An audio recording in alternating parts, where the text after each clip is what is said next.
Oke, halo semuanya, kembali lagi bersama saya Ferdian di tutorial sistem kendali. Nah, untuk tutorial kali ini kita akan membahas mengenai desain lag kompensator dengan menggunakan body plot.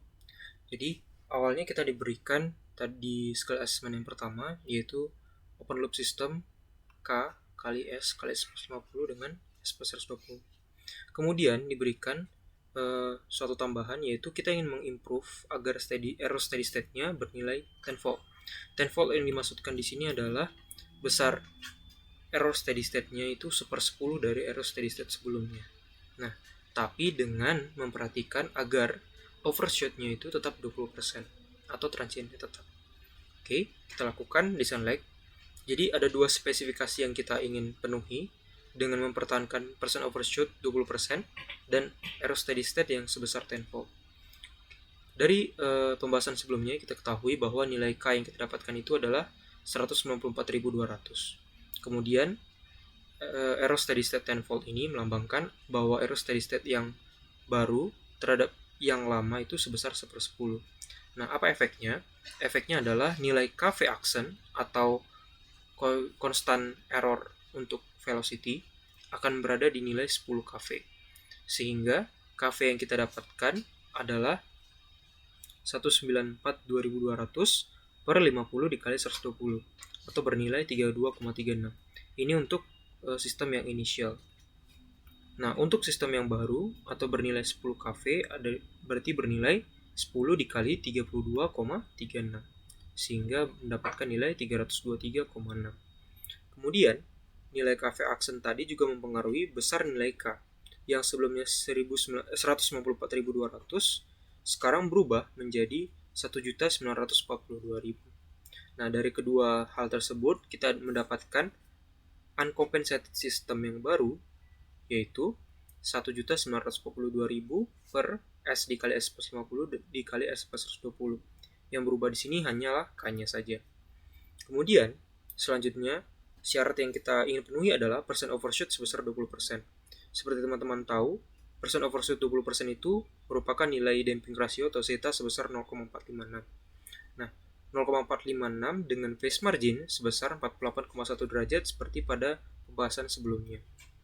Dari 48,1 derajat ini, kita menginginkan bahwa terjadi 10 volt atau adanya pengurangan dari error steady state. Oleh karena itu, mengakibatkan pada bagian phase marginnya akan mengalami penambahan 10 derajat. Sehingga phase margin akhir yang kita dapatkan adalah phase margin awal ditambah 10 derajat atau 58,1 derajat. Kemudian, dari phase margin yang kita dapat sebesar 58,1 derajat, kita tentukan kembali berapa nilai phase angle-nya dengan cara minus 180 ditambah phase margin action-nya. Didapatkan nilai minus 129,9 derajat. Dari ini juga kita tentukan berapa nilai frekuensi sudut atau omega yang menghasilkan nilai phase angle sebesar minus 129,9 derajat. Sehingga kita dapatkan nilai omeganya sebesar 20,4 radian per second. Jadi sejauh ini kita bisa mendapatkan nilai omega yang mengakibatkan percent overshoot 20% adalah 20,4 radian per second. Nah, selanjutnya adalah kita melihat bagian lag kompensator. Yang kita inginkan adalah magnitude saat omega sama dengan 20,4 radian per second akan bernilai 0. Sehingga kita perlu mengetahui berapa nilai atenuasi yang kita perlukan dari magnitude new uncompensated system yang telah kita tetapkan sebelumnya. Sehingga kita mencari berapa nilai magnitude saat omega 20,4 untuk new uncompensated system. Kita dapatkan nilai magnitudenya sebesar 23,2 dB. Oleh karena itu, attenuation value yang kita harus tetapkan yaitu sebesar minus 23,2 dB agar mendapatkan nilai 0 dB. Tapi, yang kita dapatkan ini, minus 23,2 dB, harus ditempatkan pada lag kompensator pada satu dekade sebelum 20,4. Atau, dengan kata lain, minus 23,2 dB harus ditempatkan pada 2,04 radian per second. Kira-kira bagaimana bentuknya? Oke, teman-teman perhatikan pada bagian bawah.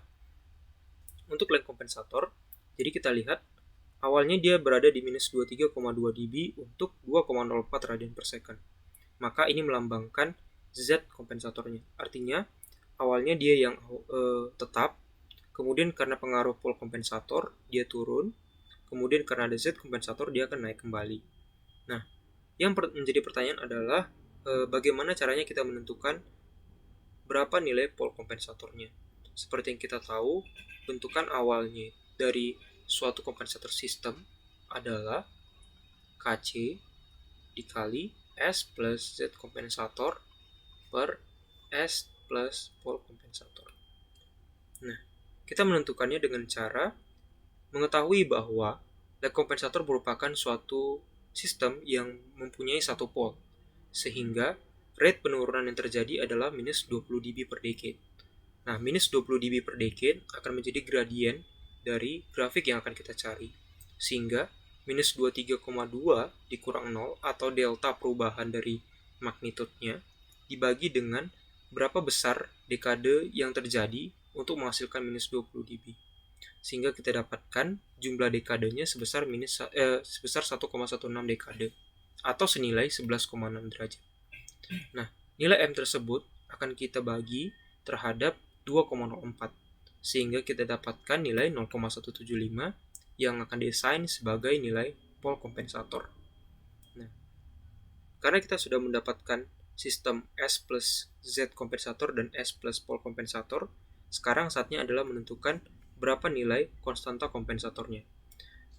Konstanta kompensator ditetapkan agar penguatan dari gain kompensator bernilai 1 atau tidak mempengaruhi sama sekali pada sistem open loop awal.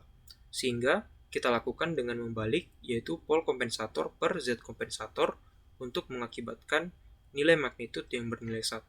Sehingga kita dapatkan nilai Kc sebesar 0,0857.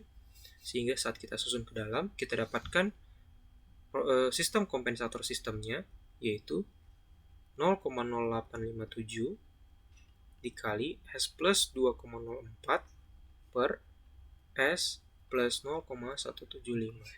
Ini adalah sistem lag kompensator yang kita dapatkan untuk menghasilkan 10-fold error steady state dengan menjaga percent overshoot sebesar 20%. Oke, sekian pembahasan dari skill assessment yang kedua.